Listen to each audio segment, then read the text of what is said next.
Oh, there we go. There's some questions. Well, I guess you know what time it is. It's time, Ask Jase. Here he's going. I've got a whole pile of questions here because they just keep flooding in, which is great. Keep them coming in. Okay, so let's start off with Ask Jase segment. And I've got some questions here. We've got Lorna R. Not Lorna Jane, Lorna R. How you going, Lorna? Lorna asks, hi Jase, I bought the All for Adventure camp oven from the National 4x4 show, so that was in Brisbane. We took it camping and tried it over Easter.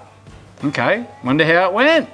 Can you give me some tips on the difference in using that camp oven and my old cast iron one, please? Okay,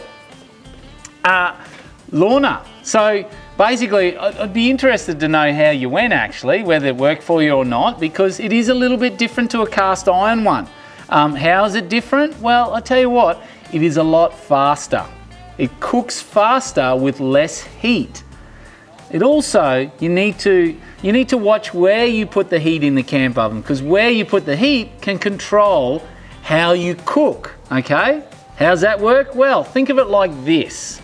In an oven, when you're cooking in an oven, it cooks all the way around evenly because the heat is all contained inside that insulated box. Well, a camp oven doesn't work like that. It's not an insulated box.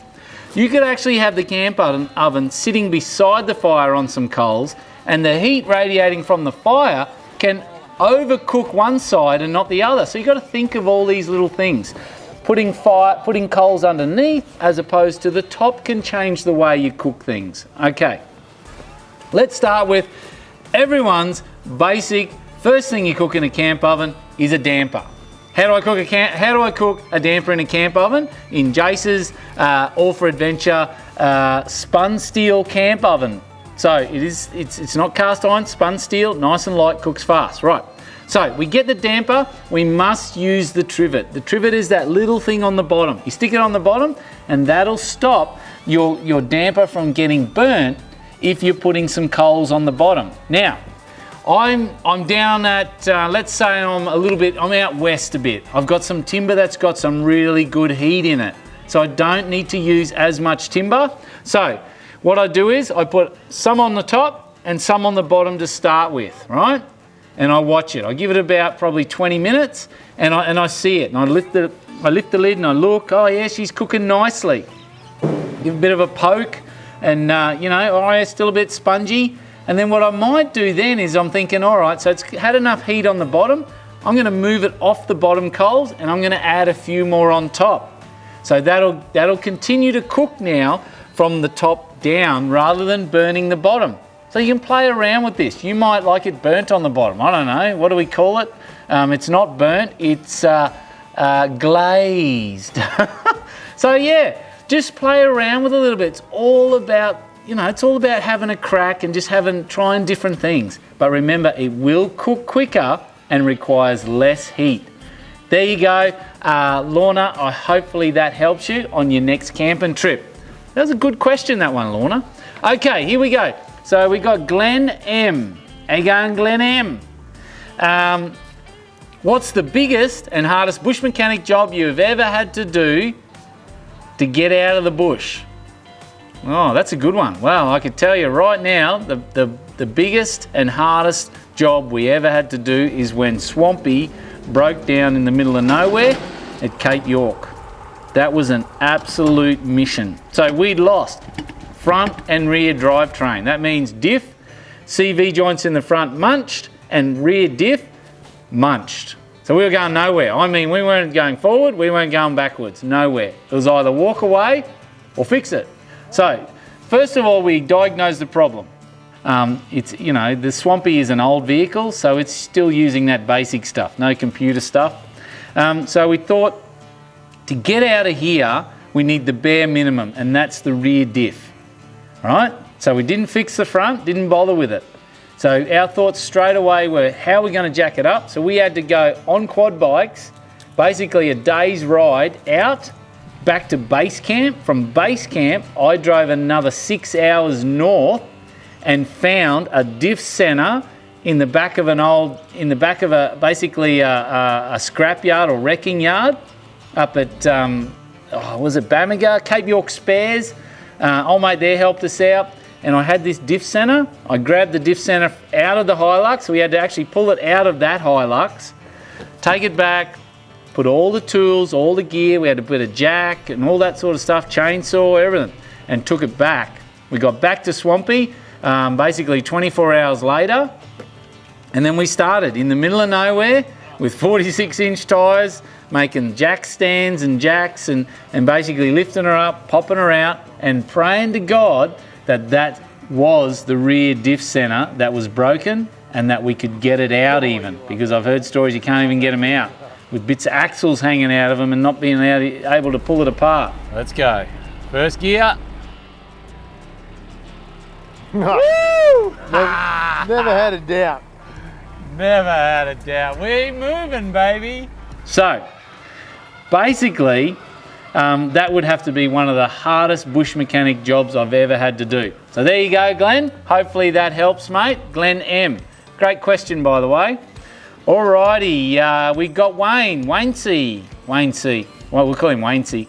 Wayne, how you going, mate? G'day, Jace. I would like to know what gearboxes do you use in your four-wheel drives? Manual, auto, or why? Okay, Wayne, what gearboxes do we use? We use the gearbox that comes with it. We don't change the gearbox. We don't put any fancy gearboxes in there, or we don't do much anything.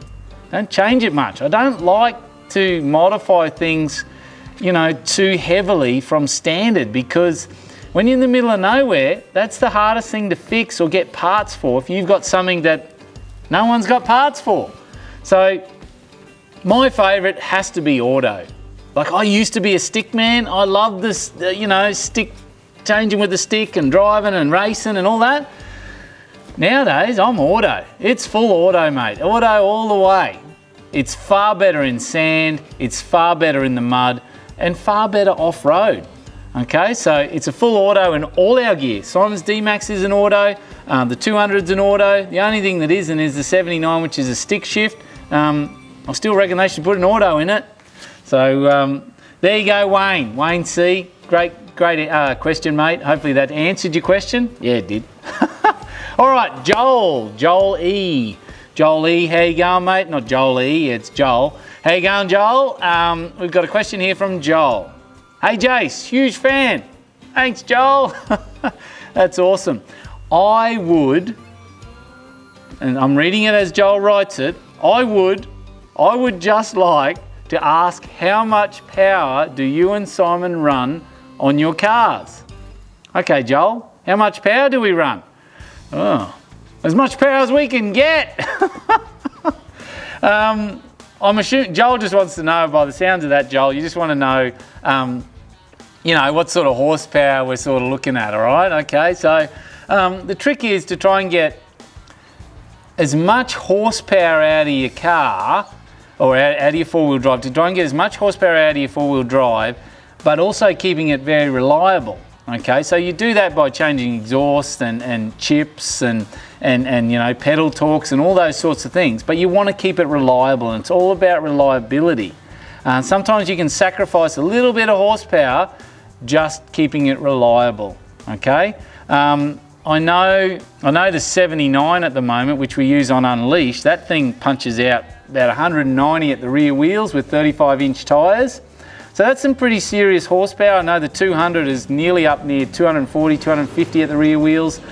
The D-Max, Simon's D-Max, that sucker's up there at about, that's got to be punching out at least 150. And it's got big tyres on it well. So remember, yes, you want to get the horsepower out of your truck, but you also want it reliable. So hopefully that answers your question, Joel. I think that's all we got time for. Oh, hang on a minute, Joel. How much power? Maybe Joel means power out of the batteries. Oh, there you go. I'm just thinking here, it's like power.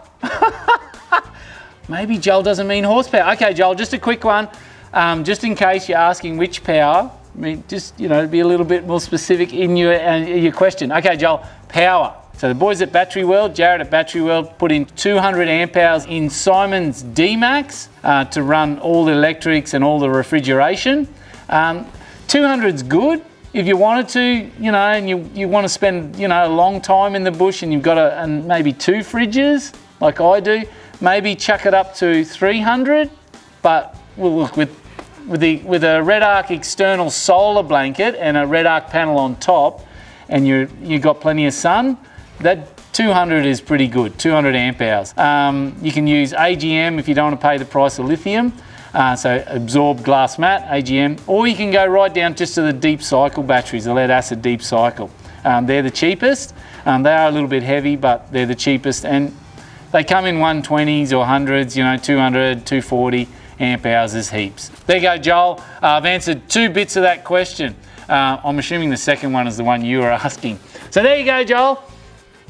Joel E, not Joel E. And I'm off. I've got to go because I'm pretty sure that the kids are calling me because we've got to go down the back on the quad bike for a spin. So I'll see you guys later. Woo! Oh, wrong way. Gotta go that way.